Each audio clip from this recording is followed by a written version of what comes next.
Breach avoidance. It can be done, it needs to be done, by Larry Johnson. Most breaches are avoidable. More than 1,200 breaches will occur this year, but 66% less records were exposed this year as compared to previous years.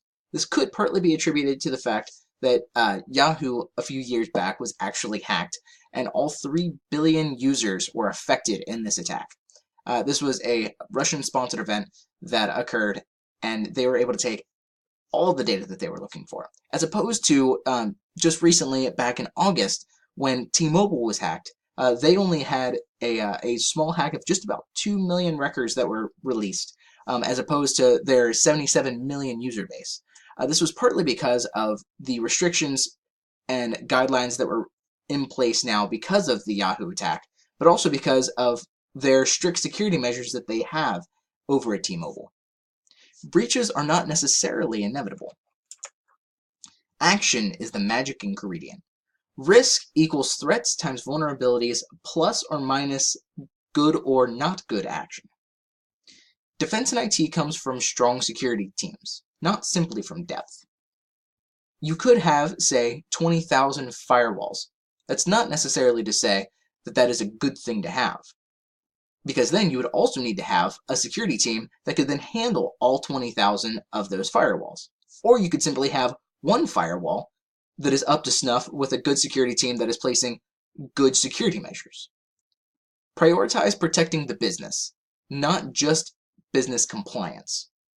So instead of just being compliant with the basic security measures, try to protect your business, try to protect your assets instead of just being compliant with the basic security measures.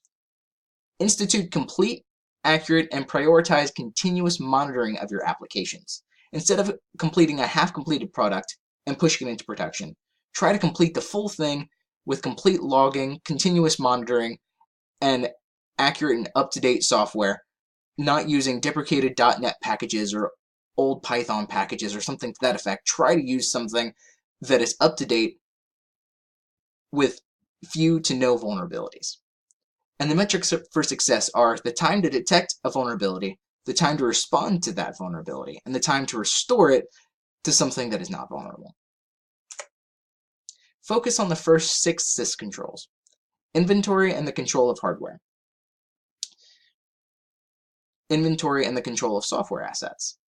So the inventory and control of hardware is, say we have a laptop, say we have a desktop, making sure that we're able to keep control of those, or say our 20,000 firewalls, making sure that we're able to keep control of and making sure that we're monitoring all 20,000 of those firewalls to make sure that we are not having some form of security breach because of those. And for our software assets, making sure that we have a full completed product, no deprecated .NET packages, Python packages, and so on.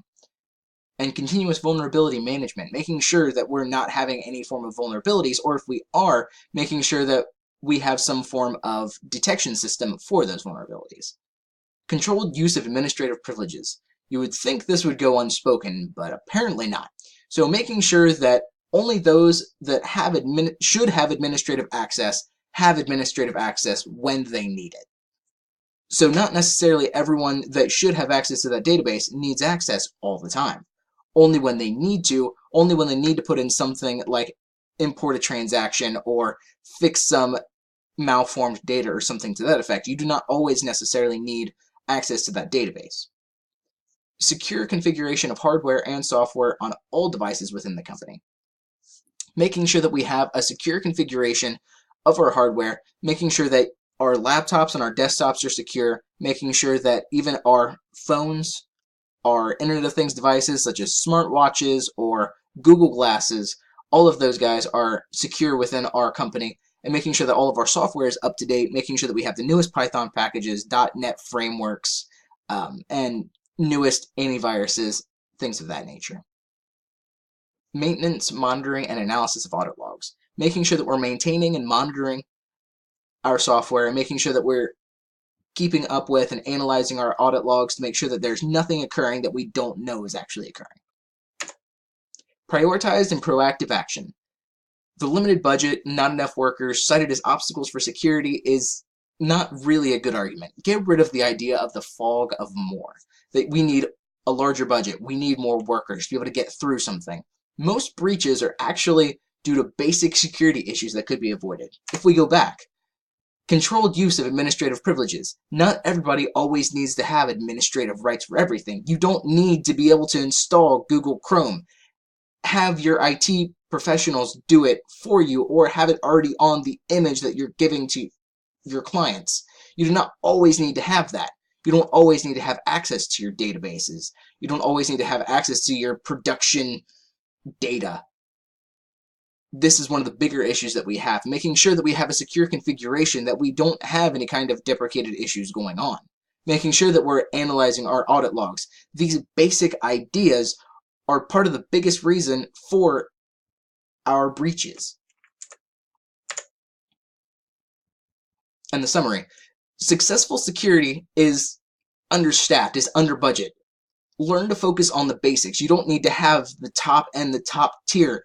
Focus on making sure that we don't have administrative privileges where they shouldn't be, having deprecated packages for things that we should not have, making sure that all of our devices on our network are secured.